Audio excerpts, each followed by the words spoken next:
The planet is heating up. The oceans are becoming filled with plastic. Change starts now. Change starts now.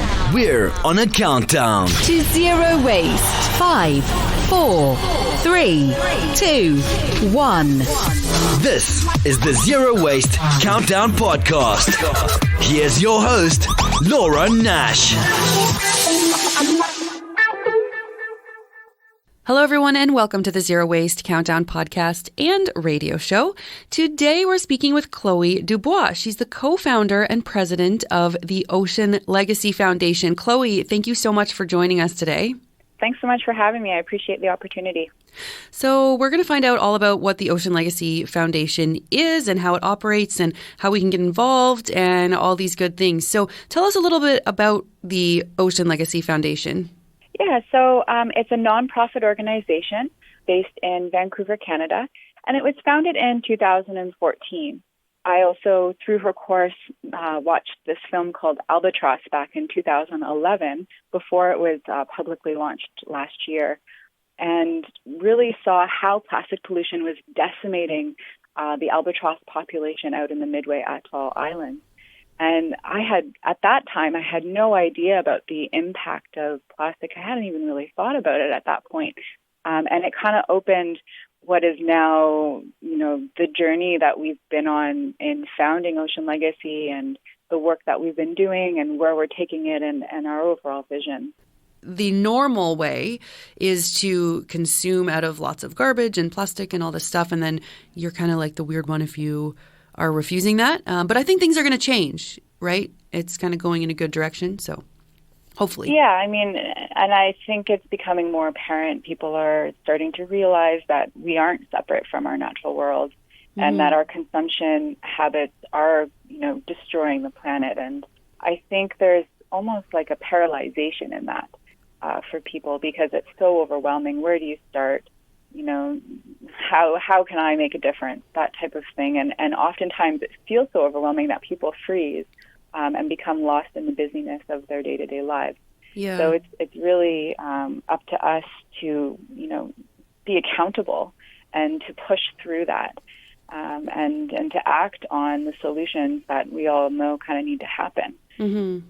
Yeah. And I say in a lot of episodes, like Canadians are unique because we're a northern nation. So we have to heat our homes and we have to get to work. That's just like the way that our world is right now. Mm-hmm. So what are people supposed to do immediately? Like they can't just sell their car if they have to drive to work and there's no public transportation. A lot of us live outside of cities.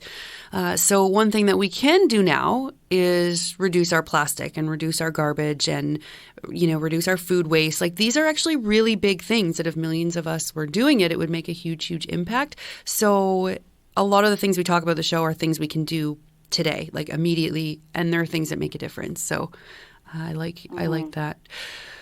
So you have an E.P.I.C program, E.P.I.C. Can you tell us what that stands for and a little bit about that? Sure. So E.P.I.C is really an acronym which combines education and research, policy and advocacy work, infrastructure development, and then we have a cleanup and restoration, sort of our hands-on education component. And it's really the culmination of all of these components that create that E.P.I.C program to really come up with these solutions to combat plastic pollution at its source. So through our education and research, we're setting up, skill training on plastics, how to separate them, identify resin codes, and then also set up research sites so we can track reaccumulation rates, which will allow us to really assess the success of our efforts through our cleanup. We work with governments one-on-one to start to reassess policy gaps and look at policies that might lend to a specific community to help reduce plastic waste and mitigate it, hopefully, to begin with. And then our infrastructure development is really looking at that innovation and looking at new technologies that might help us be part of the solution in the big puzzle of the dynamic issues of the plastic pollution crisis. So here we're really looking at beginning with a lot of missing infrastructure Parts of Canada, I know British Columbia has a lot of infrastructure set up for recycling and processing purposes. But when we get out into small communities, especially out in developing countries, there's just, no policy, no infrastructure, no cleanup happening, really no education and no research happening. So EPIC is really just a platform to start to connect with people that need the resources and to help people one-on-one to create those tools and to help provide tools to leaders that are ready to create change in their own communities. Wow, very cool. And you were recently in Panama, is that right? Yeah, I just got back actually a couple days ago. Cool. And down there, we're working with a small island community out in Las Perlas, which is off the Pacific coast of Panama.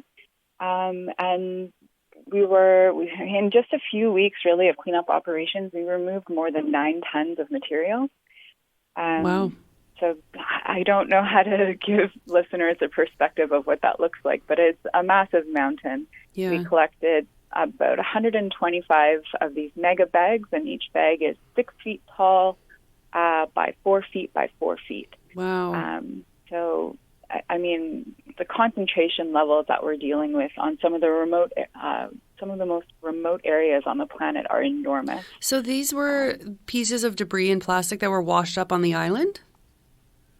Yeah, so we cleaned a lot of really remote areas, and that's sort of where Ocean Legacy specializes in, is going to those places that no one else really goes to, and then removing large volumes of plastic pollution along these sort of remote coastlines. So what did you do with the bags after? So you got the trash in the bags, and then where do you take that? It went back to Panama City. The next stage in our EPIC program is to start to build the infrastructure. So before these cleanups even happened, we were doing education, engaging with people to bring people out on cleanups so they could get that firsthand experience. Then the cleanups happened, and now we're on to the infrastructure phase. So we're looking at creating collection baskets, continuing on with education, and hopefully start to introduce some basic processing capabilities within the community that community members can then lead. But until we can reach that point, the plastics that we did collect went back to the city.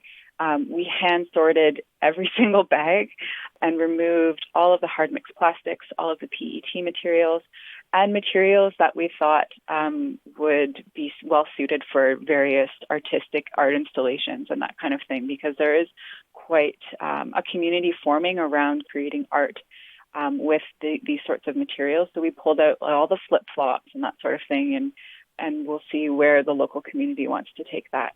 So yeah, we're hoping that we're going to recycle probably 70%, if not more. Oh, wow, that's good. That's our target right now. Because that's a hard part about beach plastic, is that it's so weathered that nobody wants to buy it, right? That's what I've heard.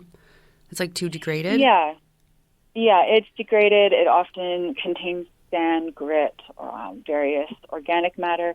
Mm-hmm. And when in the recycling world, you can't mix, even though it's might be a resin code too, so a high density polyethylene. You can't. There's many different forms of high density polyethylene. So you have blow molded, extruded, resin code number 2, and they often can't be melted at the same temperature. So when we're collecting all of these various items, if you throw something in the landfill, eventually we're going to find it on a beach. So that kind of gives you the scope of what we find on these cleanups. And so when we bring all these materials together, it becomes fairly complex when we try to process them and try to find afterlife solutions for a lot of these materials. So that's sort of where Ocean Legacy has been focusing a lot of its energy is what can we do with these materials? What sort of technologies exist that we can empower to process and build to process these materials? And so that's sort of why we're doing this work and where we're focusing our energy. So do you say when we throw things in the garbage to go to landfill, it's going to end up on the beach? Do you mean let's say I eat a bag of chips and I put it in my landfill, it's going to stay in my Canadian landfill, but do you mean that that the other bags of chips Not around the world? necessarily. I mean, waste becomes lost in transportation quite frequently. Have you ever been behind a garbage truck and things are kind of flying up the back? Yeah, it drives me nuts with our recycling trucks because they have 19 seconds to pick up each individual box and like throw it in the truck and drive away. So if anything drops on the ground or spills, like they just leave it and it blows everywhere. It drives me nuts. Yes. But that's the recycling bin. So things don't blow out of garbage cans or garbage bags though.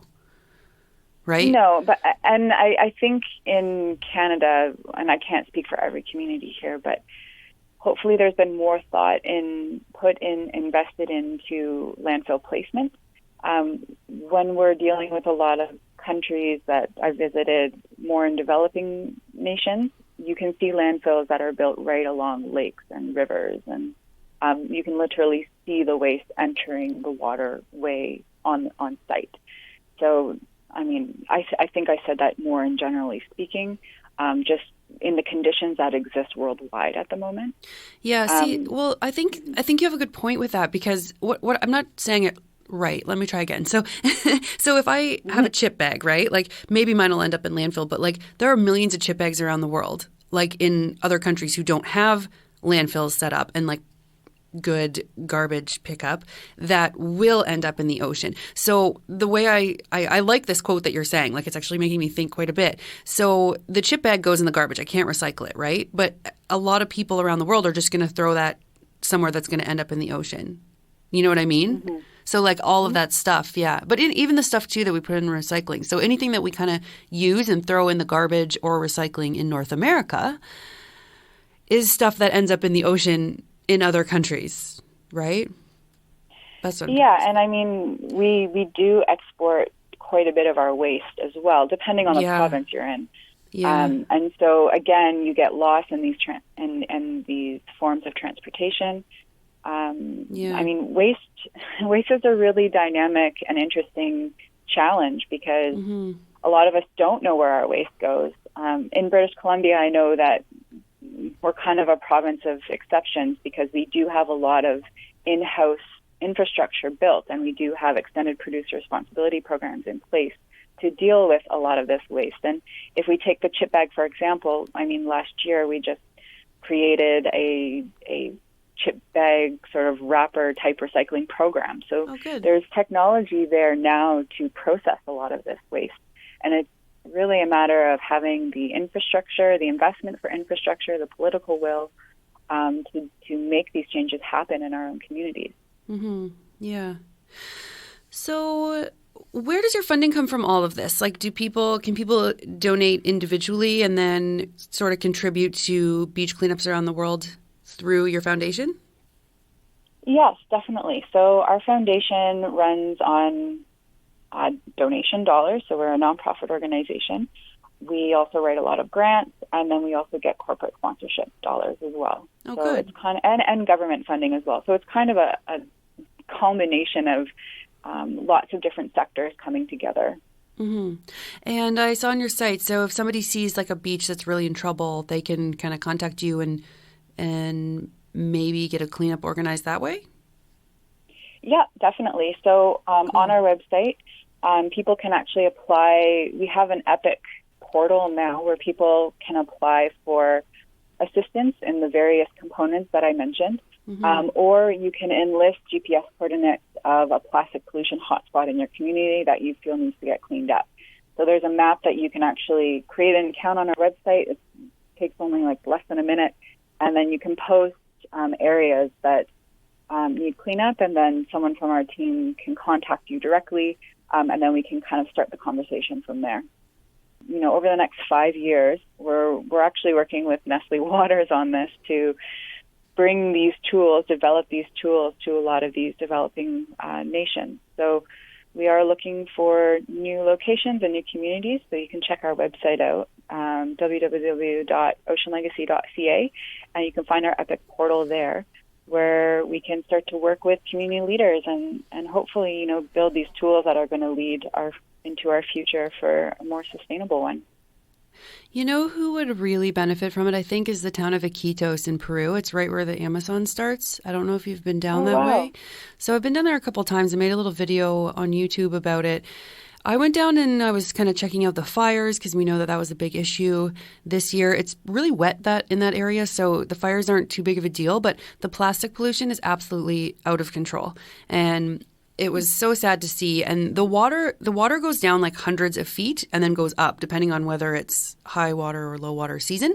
And so when it's low water, the water recedes and goes so far, and all you see is this shore that's covered in plastic debris. And it's like tarps and bottles and styrofoam containers.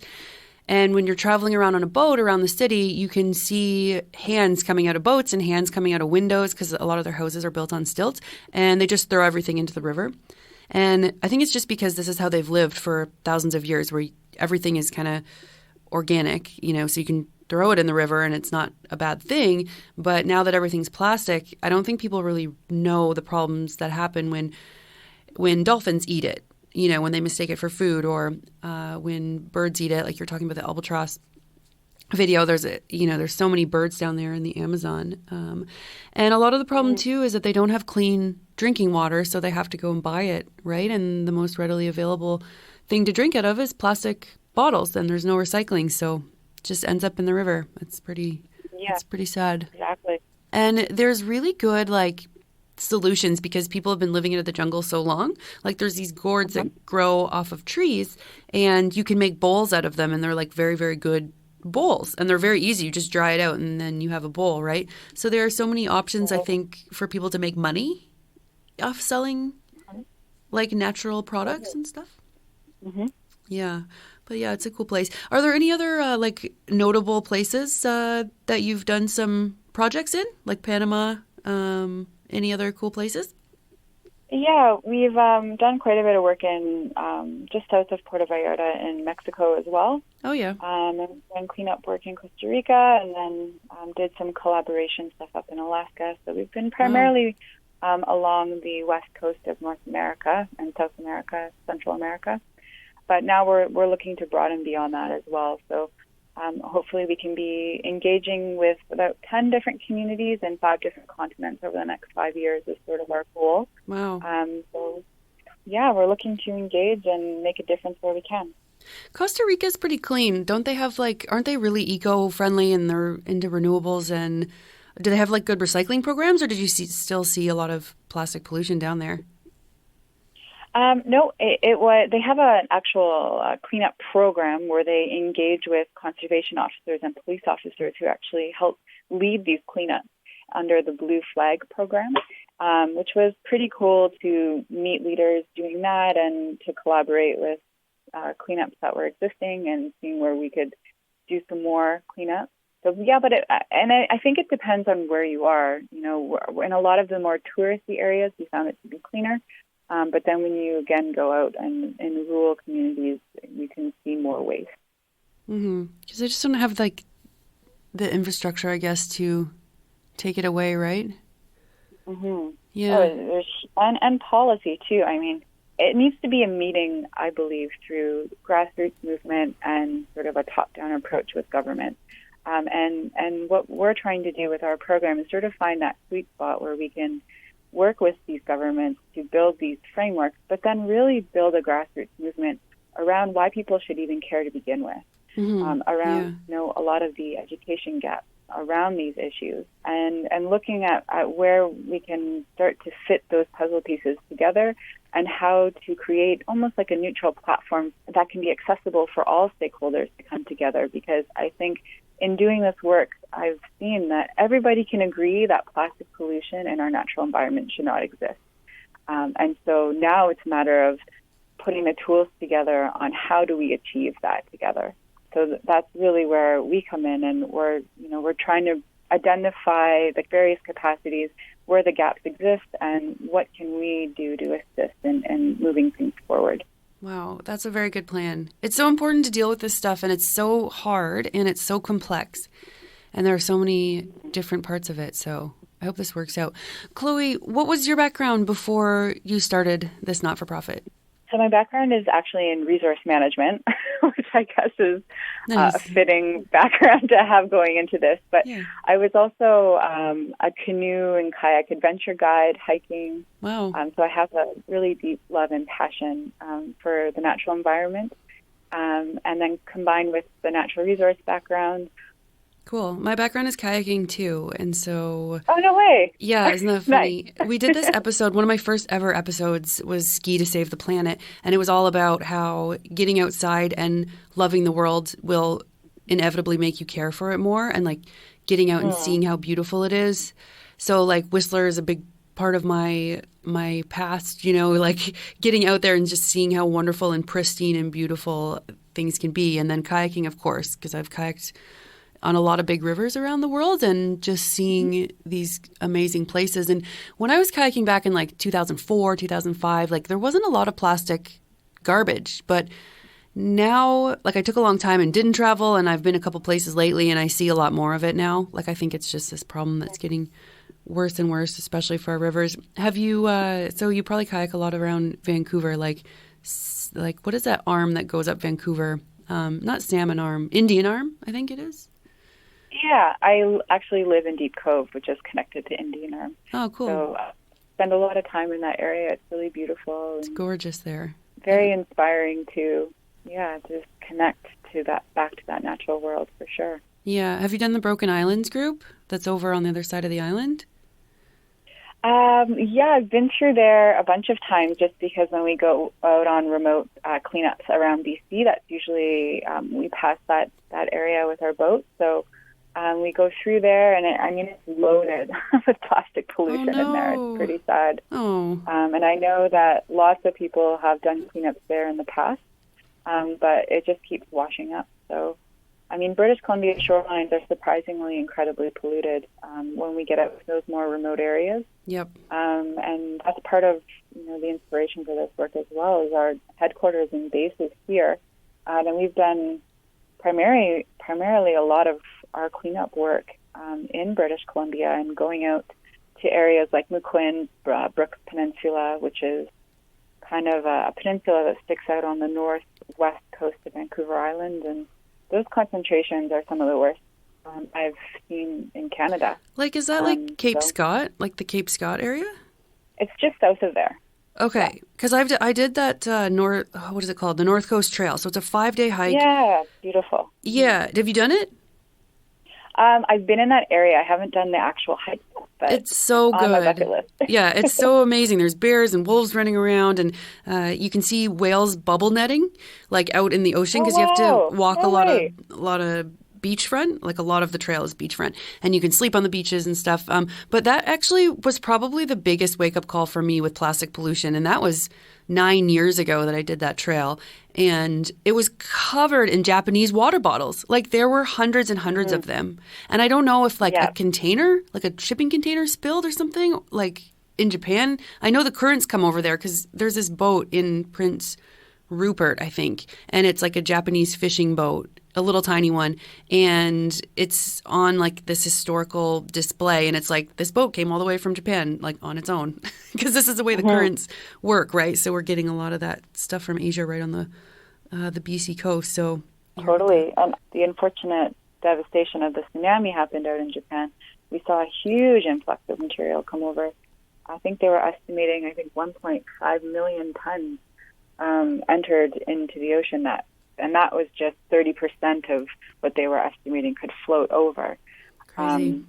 So we saw a massive influx of polystyrene materials, PET water bottles, floats. You name it, we kind of found it. Yeah.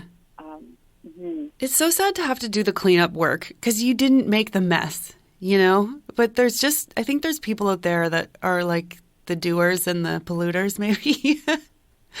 Like we'll go out and be like, oh, okay, well, somebody's got to clean up this mess, so I guess I'll do it. Yeah, and that it's time that polluters stop polluting and pay the cost and become accountable for what they're doing. And so, we spend quite a bit of time within the organization looking at various brands we find, contacting various companies, and bringing the issue to light with them. asking for help to support further cleanup efforts, as well as change management practices to best practice to reduce plastic pollution and having that pollution come out into our waterways.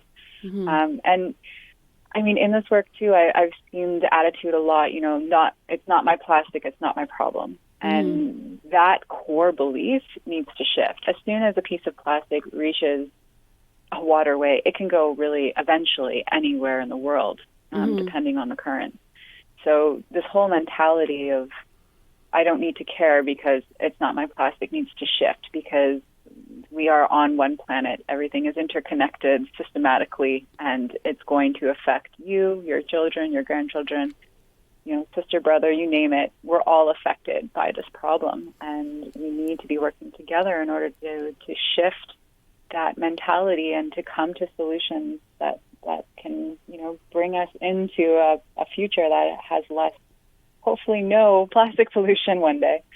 Yeah, I've seen that argument, like we're so far from the ocean, it's not us. And then what if your city's shipping those things to Asia, and then Asia is either burning it into the atmosphere to get rid of it, or somehow it ends up in the ocean that way, or the company you're buying from is a huge, huge polluter where, millions of their bottles are getting into the ocean, and you're like supporting that company, But I want to ask you one more question before we go. So what do you do in your own life to reduce plastic?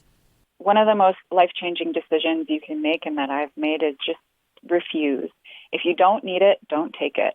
It's still being offered, especially when I was down in Panama, because there are a lot less alternatives in various other countries. But in Canada, if you don't need that plastic item, if it's single-use, non-recyclable, don't take it, don't use it, and spread that message. Because if you can inspire people to stop using certain items, then that will completely shift markets and buyer choices. So I think foremost, that is one of the most important, is to refuse. Also, I use reusable tea balls a lot because I love tea. Good. And tea bags are actually a major source of microplastics and release billions of nanoplastics. Almost, I believe it's with every tea bag. Yeah, it is disturbing. Yeah, and you're ingesting that, and really the effects. The science is not there yet to really be conclusive on what the effects are by ingesting so much of this microplastic. But I mean, you wouldn't go ahead and eat a plate full of plastic. I wouldn't want that in my body. So if I can try to reduce reduce that plastic entering into my body, I will choose that. So using reusable tea balls, using reusable water bottles, really trying to just reduce that consumption, because I think at the root of all of this, and at the root of our environmental degradation, we are over-consuming the planet. And so I think we need to be reducing that consumption. So again, I think it comes down to refuse it if you don't need it. If you do need it, then take it. But then I would even then question what happens to this after. If you have the ability to do research on a laptop, then I would start researching where your waste goes.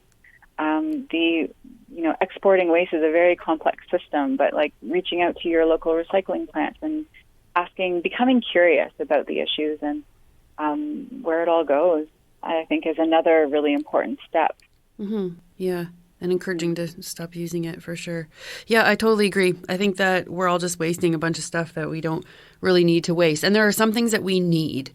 And sometimes it's easy on the zero waste countdown to forget that there are some things that we need, like some plastics and medical equipment and stuff like that. So yeah, use the stuff you need, get rid of the stuff you don't, and then join a beach cleanup or something to help with the problem that's already there. I think it's multifaceted. We have to turn off the taps so much that we're not producing so much, we're not using so much, but then also we have this big issue of cleaning it up because there's so much that's already here.